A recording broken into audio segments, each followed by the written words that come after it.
சென்னை, திருவள்ளூர், ராணிப்பேட்டை மாவட்டங்களில் இன்று மிக கனமழைக்கு வாய்ப்பு. காஞ்சிபுரம், செங்கல்பட்டு உட்பட 5 மாவட்டங்களுக்கு இன்று ஆரஞ்ச் அலர்ட் விடுக்கப்பட்டுள்ளது. தமிழகத்தின் 6 மாவட்டங்களுக்கு கனமழைக்கான மஞ்சள் அலர்ட் விடுக்கப்பட்டுள்ளது. இன்று நீலகிரி, கோவை, கடலூர், விழுப்புரம், வேலூர், திருவண்ணாமலையில் கனமழை பெய்யக்கூடும் என வானிலை மையம் அறிவித்துள்ளது.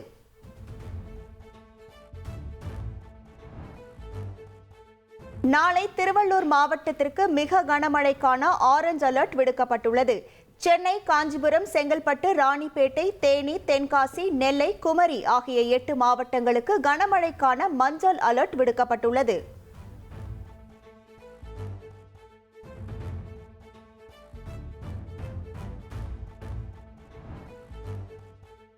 மோந்தா புயல் உருவாகியுள்ள நிலையில் 9 துறைமுகங்களில் 2ஆம் எண் புயல் எச்சரிக்கை கூண்டு ஏற்றப்பட்டுள்ளது.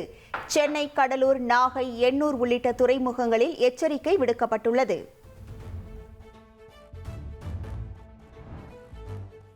கனமழை காரணமாக சென்னையின் பல்வேறு இடங்களில் கடும் போக்குவரத்து நெரிசல் ஏற்பட்டுள்ளது. கிண்டி, அசோக் பில்லர், கோயம்பேடு, அண்ணா நகர் பகுதிகளில் வாகன ஓட்டுநர்கள் அவதியுற்றனர்.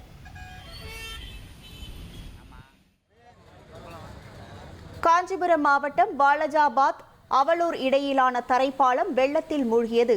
20 கிராமங்களுக்கு போக்குவரத்து துண்டிக்கப்பட்டதால் பொதுமக்கள் சிரமத்திற்கு ஆளாகியுள்ளனர்.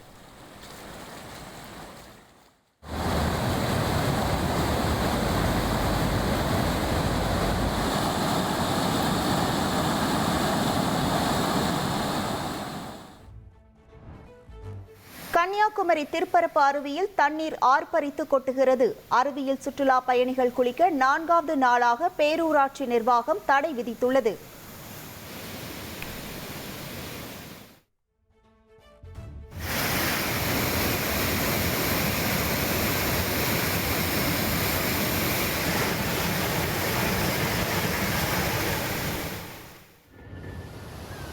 முழு கொள்ளளவை எட்டிய வைகை அணையிலிருந்து ராமநாதபுரம் மாவட்ட குடிநீர் தேவைக்காக 2500 கன அடி நீர் திறக்கப்பட்டுள்ளது.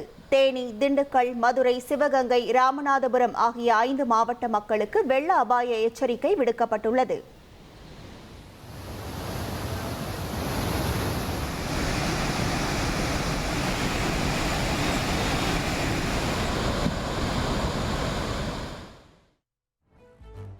வடகிழக்கு பருவமழை முன்னெச்சரிக்கை நடவடிக்கைகள் முழு வீச்சில் நடைபெற்று வருவதாக துணை முதல்வர் உதயநிதி ஸ்டாலின் தெரிவித்தார். சென்னை வியாசர்பாடியில் ஆய்வு செய்த பிறகு பேசிய அவர், மழை நிலவரம், பணிகளை முதலமைச்சர் தொடர்ந்து கண்காணித்து வருவதாக கூறினார். காஞ்சிபுரம் மாவட்டம் மணிமங்கலத்தில் செயல்பட்டு வரும் அரசு நேரடி நெல் கொள்முதல் நிலையத்தில் மத்திய குழு ஆய்வு. மாவட்ட வருவாய் அலுவலர் உள்ளிட்டோரிடம் மத்திய குழுவினர் நெல் சேதம் குறித்த விவரங்களை கேட்டறிந்தனர். தமிழ்நாட்டின் வளர்ச்சி மற்றும் நாட்டின் ஒற்றுமைக்காக திமுக, காங்கிரஸ் ஒரே அணியில் ஒரே சிந்தனையுடன் பயணிக்கும் என முதல்வர் ஸ்டாலின் பேசினார்.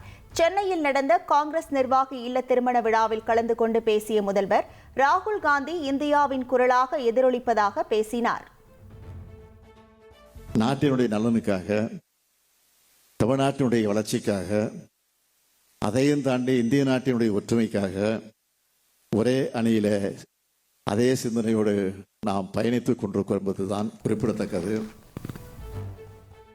கரூரில் விஜய் பிரச்சார கூட்ட நெரிசலில் சிக்கி உயிரிழந்தவர்களின் குடும்பத்தினரை மாமல்லபுரத்திற்கு அழைத்து வந்து விஜய் ஆறுதல் கூறினார். விஜயுடனான சந்திப்பு நிறைவடைந்து பாதிக்கப்பட்ட குடும்பத்தினர் பேருந்தில் கரூர் புறப்பட்டனர். கரூர் கூட்ட நெரிசலில் உயிரிழந்தவர்கள் குடும்பத்திற்கு தவிக தலைவர் விஜய் ஆறுதல் கூறி வருகிறார். பாதிக்கப்பட்ட குடும்பத்தின் மருத்துவ, கல்வி செலவுகளை ஏற்பதாக விஜய் உறுதியளித்துள்ளார். தவிக தலைவர் விஜய் ஆறுதல் சந்திப்பில் 3 குடும்பத்தினர் மட்டும் பங்கேற்கவில்லை. உடல்நிலை 30வது நினைவு நாள் காரணங்களுக்காக பங்கேற்கவில்லை என தகவல் வெளியாகியுள்ளது. கரூர் துயர சம்பவத்தில் முன்ஜாமீன் கோரி தாக்கல் செய்த மனுவை தவிக நிர்வாகி ஆனந்த் வாபஸ் பெற்றார். வழக்கு சிபிஐக்கு மாற்றப்பட்ட நிலையில் கரூர் போலீசாரை எதிர்மனுதாரராக சேர்த்து மனு தாக்கல் செய்ததால் மனு வாபஸ் பெறப்பட்டதாக தகவல். வழிகாட்டு விதிகள் வகுக்கும் வரை ரோட் ஷோ நடத்த எந்த கட்சிக்கும் அனுமதி வழங்கப்படாது என சென்னை உயர்நீதிமன்றத்தில் தமிழக அரசு பதில். அரசியல் கட்சிகளின் அடிப்படை உரிமைகளை பறிப்பது போல் ஆகாதா என தலைமை நீதிபதி கேள்வி எழுப்பினார். ரோட் ஷோ வழிகாட்டு நெறிமுறைகளை வகுத்து 10 நாட்களுக்குள் அறிக்கை சமர்ப்பிக்க வேண்டும். தமிழக அரசுக்கு சென்னை உயர்நீதிமன்றம் கெடு விதித்துள்ளது. விஜய் பிரச்சாரத்திற்கு அனுமதி வழங்குவது தொடர்பான விண்ணப்பம் மீது விரைவாக முடிவு எடுக்க தமிழக அரசுக்கு சென்னை உயர்நீதிமன்றம் அறிவுறுத்தல். விஜய் பிரச்சாரத்திற்கு கடும் நிபந்தனைகள் விதிக்கப்பட்டதை எதிர்த்து தாவேக தொடர்ந்து மனு மீது இந்த உத்தரவு பிறப்பிக்கப்பட்டுள்ளது. எதிர்க்கட்சிகள் பிரிந்து இருப்பதால் மீண்டும் திமுகவுக்கே வெற்றி வாய்ப்பு என மக்கள் பேசுவதாக முன்னாள் முதல்வர் OPS தெரிவித்துள்ளார். யாரின் அரசியல் வாழ்க்கை பிரகாசமாக இருக்கும் என்பது மக்கள் கையில் உள்ளது என்றார்.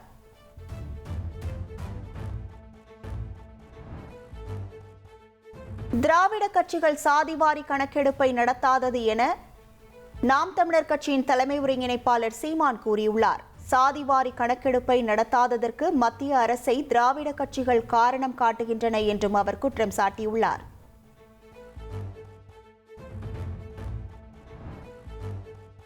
மதிமுகவிலிருந்து வெளியேறிய மல்லை சத்யா வருகிற 20ஆம் தேதி புதிய கட்சி குறித்த அறிவிப்பை வெளியிட உள்ளார்.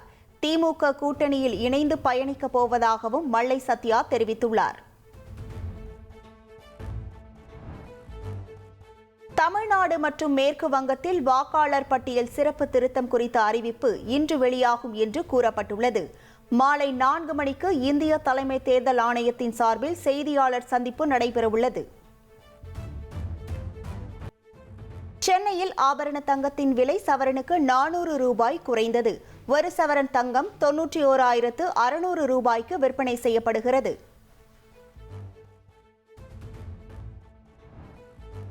உச்சநீதிமன்றத்தில் தலைமை நீதிபதியாக சூரியகாந்தை நியமிக்க தற்போதைய தலைமை நீதிபதி PR கவாய் பரிந்துரைத்துள்ளார். உச்சநீதிமன்ற தலைமை நீதிபதியின் பதவிக்காலம் நவம்பர் 24ஆம் தேதியுடன் நிறைவடைகிறது. ஆபரேஷன் சிந்தூரில் இந்திய ஆயுதங்களை திறமையை நிரூபித்தன என பாதுகாப்புத்துறை அமைச்சர் ராஜ்நாத் சிங் கூறியுள்ளார். உள்நாட்டு ஆயுத உற்பத்தி இந்தியாவை சர்வதேச அளவில் உயர்த்தியுள்ளதாகவும் அவர் பெருமிதம் தெரிவித்துள்ளார்.